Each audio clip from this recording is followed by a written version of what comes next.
അസ്സലാമു അലൈക്കും വറഹ്മത്തുള്ളാഹ്. ഇന്നാ ലില്ലാഹി വ ഇന്നാ ഇലൈഹി റാജിഊൻ. അള്ളാന്റെ റസൂലിന്റെ ഒരു ഹദീസ് ഉണ്ട്. അക്രിം ജാറക വലൗ കാന കാഫിറ. നിന്റെ അയൽവാസി കാഫിറാണെങ്കിൽ പോലും അവനെ നീ ബഹുമാനിക്കണേ എന്ന്. അതായത് മുസ്ലിം അല്ലെങ്കിൽ പോലും അവനെ നീ ബഹുമാനിക്കുകയും പരിഗണിക്കുകയും ഒക്കെ ചെയ്യണേ എന്ന്. നിന്റെ വീട്ടിലെ കുറച്ച് ഭക്ഷണം ഉണ്ടാക്കി കഴിഞ്ഞാൽ ആ ഭക്ഷണം പോലും നിന്റെ അയൽവാസിയെ പരിഗണിച്ചിട്ട് അവനക്ക് കൊടുക്കണേ എന്ന് അള്ളാഹുവിന്റെ റസൂല് നമ്മളെ പഠിപ്പിച്ചതാണ്. ഇന്ന് പത്രമെടുത്ത് നോക്കിയപ്പോ കാണാൻ കഴിഞ്ഞ ഒരു വാർത്തയുണ്ട്.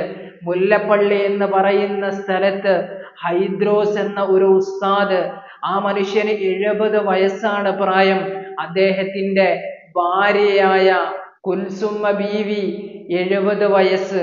ഈ രണ്ട് വ്യക്തികള് അവരെ വീട്ടില് മരിച്ചു കിടക്കുന്ന ഒരു രംഗം. ഇന്നാലില്ല, എത്രയോ ദിവസം മുമ്പ് മരണപ്പെട്ടിട്ടുണ്ട്. ആ രണ്ട് മയ്യത്തുകള് മരിച്ചിട്ട് കസാരയിൽ ഇങ്ങനെ ഇരിക്കുന്നതായിട്ടാണ് കാണുന്നത്. ആ രണ്ട് മയ്യത്തുകള് ജീർണിച്ചിട്ട് ആ രണ്ട് മയ്യത്തുകളും ചൂടിന്റെ കാഠിന്യം കൊണ്ട് ഉണങ്ങിപ്പോയിട്ട് ആ രണ്ട് മയ്യത്തുകള് കാണാൻ കഴിഞ്ഞു. എല്ലാ വക്തിലും പള്ളിയില് സാന്നിധ്യം അറിയിക്കുന്ന ഹൈദ്രോസ് എന്ന് പറയുന്ന 70-കാരനെ പള്ളിയിലേക്ക് കാണുന്നില്ല. ആ മനുഷ്യനെ കാണാതായപ്പോ 2-3 ജുമാക്കും ആ മനുഷ്യൻ വരാതായപ്പോ നാട്ടുകാര് പോലീസില് കംപ്ലൈന്റ് കൊടുക്കുകയാണ്.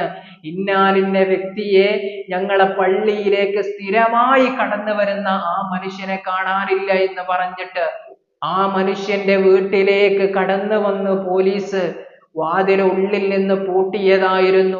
ആ വാതിൽ അവര് തകർത്തിട്ട് ഉള്ളില് കടന്നപ്പോ കാണാൻ കഴിയുന്ന രംഗം, രണ്ട് മയ്യത്തുകള് അത് ഉണങ്ങി തരിച്ച് നിൽക്കുന്നുണ്ട് കസേരയില്. രണ്ട് ദമ്പതികള്, ആ ദമ്പതികളുടെ മയ്യത്ത് അവസാന സമയം ഒരാളും നോക്കാനില്ലാതെ അഴുകിയിട്ട് അവസാനം അത് ഉണങ്ങി തരിച്ചു നിന്ന് പോയി എന്നൊരു വാർത്ത കേട്ടപ്പോ കൽബില് വല്ലാത്ത വേദനയാണ് തോന്നിയത്.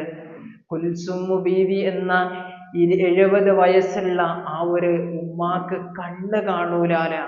അവരുടെ എല്ലാ കാര്യങ്ങളും നോക്കി നടത്തിക്കൊണ്ടിരുന്നത് 80-കാരനായ ഹൈദ്രോസ് എന്ന ആ മനുഷ്യനാണ്. ആ മനുഷ്യനാകാം ആദ്യം മരണപ്പെട്ടിട്ടുള്ളത്.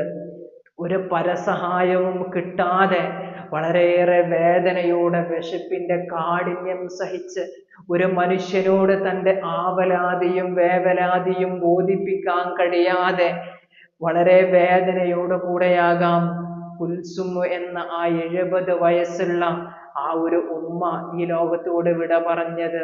നിങ്ങൾ ആലോചിച്ചു നോക്ക്, എത്ര വേദനിപ്പിക്കുന്ന മരണമാണ് ആ ഒരു വാർത്ത നമ്മുടെ ഹൃദയത്തിലേക്ക് നൽകുന്നതെന്ന്.